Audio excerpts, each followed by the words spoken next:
E toi whatalo whātua le whapoponga o Tala Fou mai le si ufofonga le lau mua mo le neiva e ngā o le auli.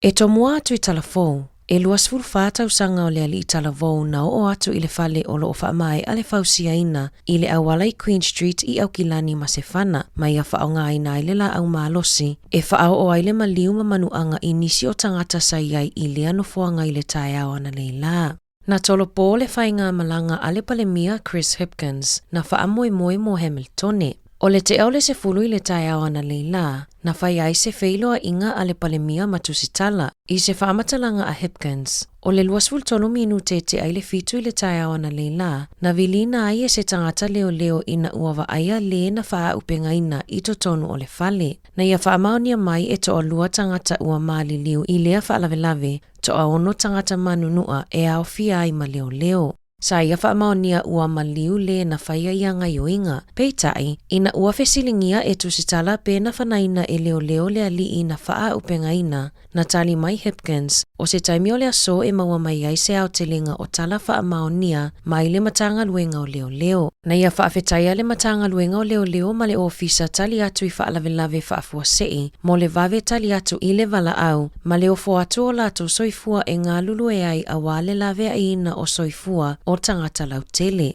O loo whaamoe le palemia e malanga I Aukilani e whaatasi atu ma le minista o le matanga luenga o leo. Masasau noa Hipkins e whaatauno o ina lava le taamilo sanga o le ipo le lalolangi o le soka atamaitai lea e amatalia I le afiafia na nei. Na whaalia e le so upo leo, sa tau mawhai leo e so ala upu le matala noa I le sa whaa upenga ina. Peita ai sa ia le talia ina le fautuanga ma le tuua lalo mai I malo le malo, mana lafi I totonu o le lifi I le fonga whale pito I lunga. E tele malanga pasi no foafi ma waa e uia le CPD, na tau fia mo le puipuinga ma le saunga le mu o tangata lautele. O se taimi o le aso, pei ona whaalia e le ali I palemia, o le afofonga ina ai e le sui o le matanga luenga o leo, le atoanga ma le aotelinga o lea mata upu. O le onga tutono se te ma le tausanga nei, e mawhai ai ona whaaunga e tangata ia e iai telefoni whiawea I o le iPhone, lalo le kamupania le Apple.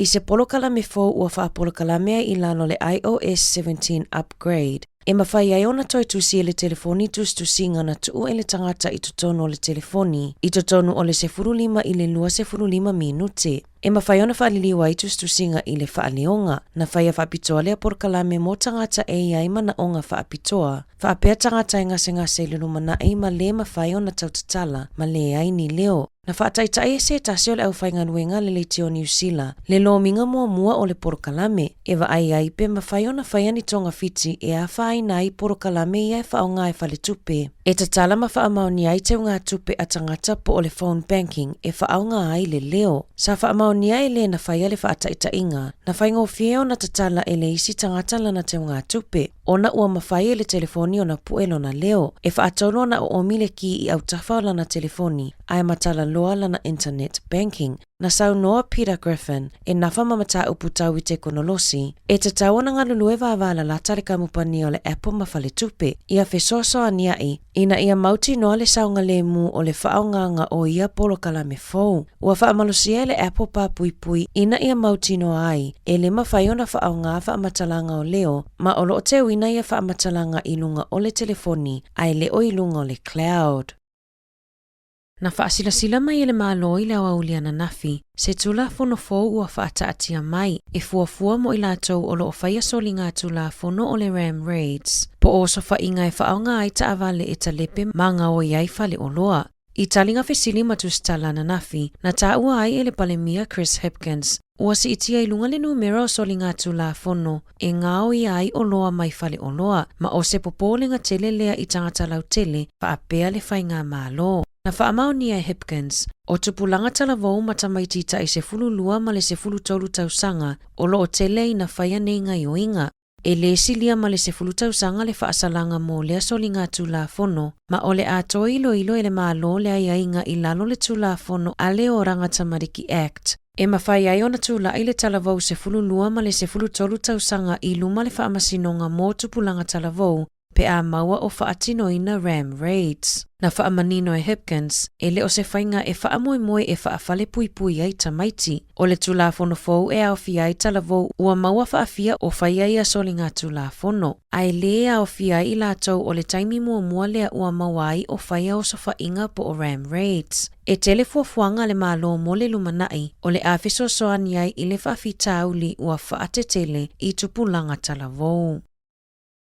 E tusama le toa tolu 5 awhea li i matamaitai fo mai, o lo ofuafua e sa vavali e se mga luenga i le aso iwa ma le aso se fulo au kuso. Mo se solo te i totonu o le lua se fulufai tū la, a o tali ai feutanga inga ma le te whatuora, whaatatau i le saunga le mu o le au whainga luenga. O le itu lai fitu i le taia o le aso iwa au kuso, anga i le tau le fitu i le taia o le aso se fulo au kuso, o lo ofa moe e whai ai solo te a fo mai i fale mai ma au nanga a le soifua ma loloina. Na whaalia le polesili o le asosio fo mai New Zealand, o aso uma o lo ofea ngai ai fo mai ma whaafita auli o le saunga le mu i fale mai. Peitai, o lo iai le whaanoanoanga, e le olangona e le pūlenga ma le malo o lātou leo, ma lo lātou popolenga. O le mata upu o lo whai ai feutanga inga, e ese mai lea i le mata upu tau i totongi tutusa, lea e te talai pālota e sa ili ai finanga lo fo mai i le aso lua se fulufa o iulai, a e tapunia i le aso tolu se fulutasi o le masina lava le nei.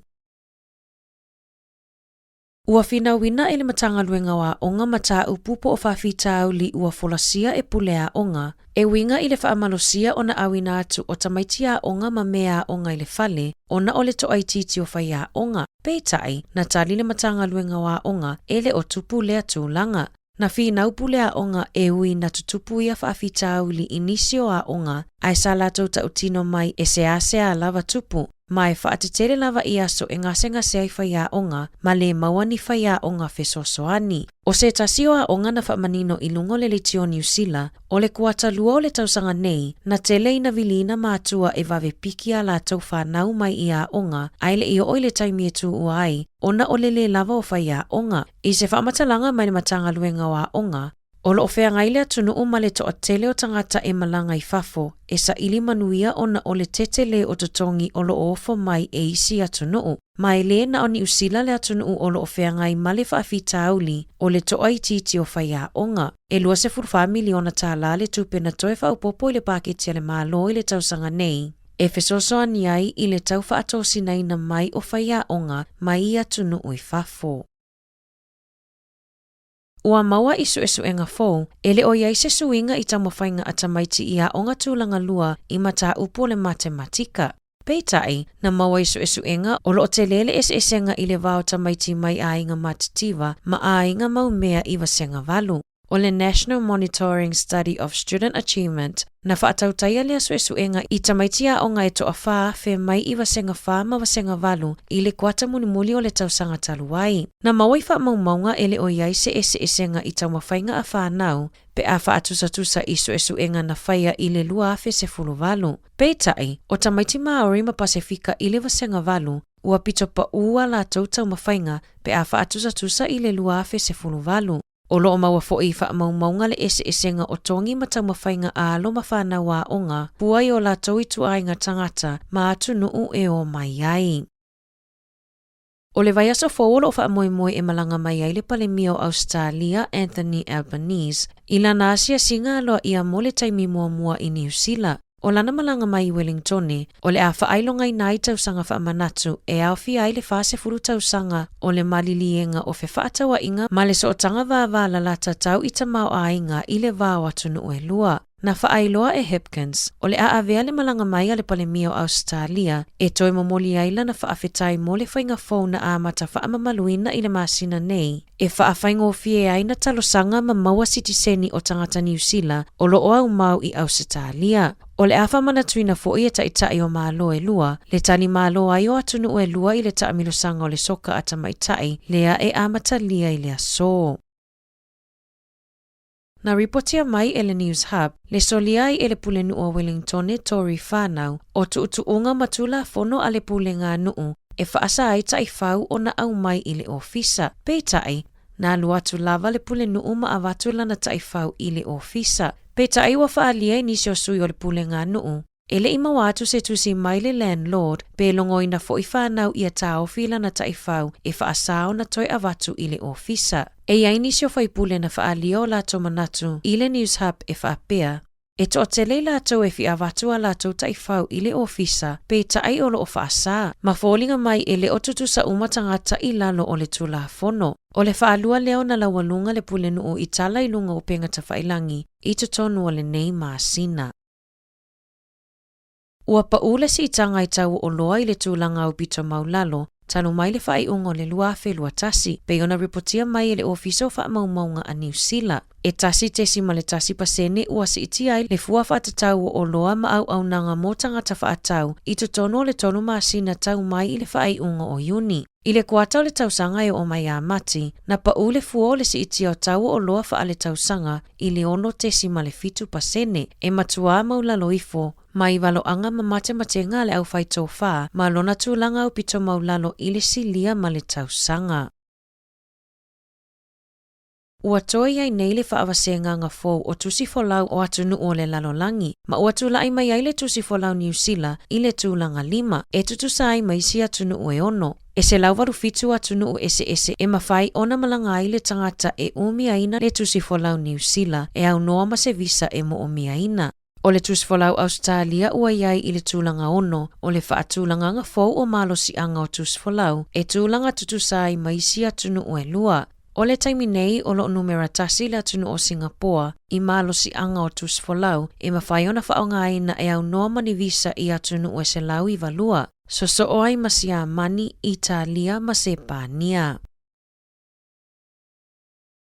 Ua si itia mawalunga le tau e tutongi po o pili i whanua tanu i le atunu a toa, a o whaanga i ai e pule ngā nuu pili mo le tau sanga wha ale tupe fou. E lata i le sefulu walu pasene ua si itia i le tau e te wai le tino maliu i Tasman se tulo. E tusalea ma le lua fe ono se lau 5 sefulu tala. Lua sefulu pasene ua si itia i nele sone. Tusa ma le faa fe lua se lau walu sefulu tolu tala. Na fai loa i le whaatunu sili o le asosio fale maliu Gillian Boys. O le si itanga la tamai nei o le tau o le soifuanga, na toi si itia i le tau mo whanua tanu i le atunuu. O lo o iai le fisosoani mai le matanga luenga o le atina enga o anga fiso o tai ma manui a lautele mo a inga e maulalo le tamao a inga. E talo sanga ai mo se fisosoani pe a le lava le whaasoa. Pe taina sau no boys, e le nga fatia e lea fisosoani tupe le tau au whai mo maliu e o atu lava i le se fulu wafe tala pe sili atu. Ua tuuina mai se la pata inga mai i leo leo, i whainga tau whaavalea o loo tau lai i tamaitia onga, e le ngā tau New Zealand a ole lalolangi a toa. I se reporti mai le ofiso leo leo au kilani le asona nafi, e whaapea sa la tau whaia sa ili ilinga i li poti e tolu o se tau whaasese, whaafolinga mai o se tai mai saina. Sa tere lawa ina tau lai i tamaitia onga saina ino nofo i New Zealand, ai sa iai le popolenga e ono whaalau tele atu i isi tamaiti i le atu nuu. O ia whainga tau whaavalea o lo ofi mai le atu nuu, e whaonga ai le api po o le app o le WhatsApp ma le WeChat. O le whawhitau lio lo whiangai nei ma le matanga luenga o leo leo, o le whainga tau na maua mai o i lātou o whaianinga yoinga o na o tangata mai whafo atua New Zealand. E silia ma le 5 se la wawhita la ua ngau a tangata e toa lua mai i nei whainga tau whaasese. Tala Fou ia mai le si ufofonga o le lau mua mo le nei vaenga.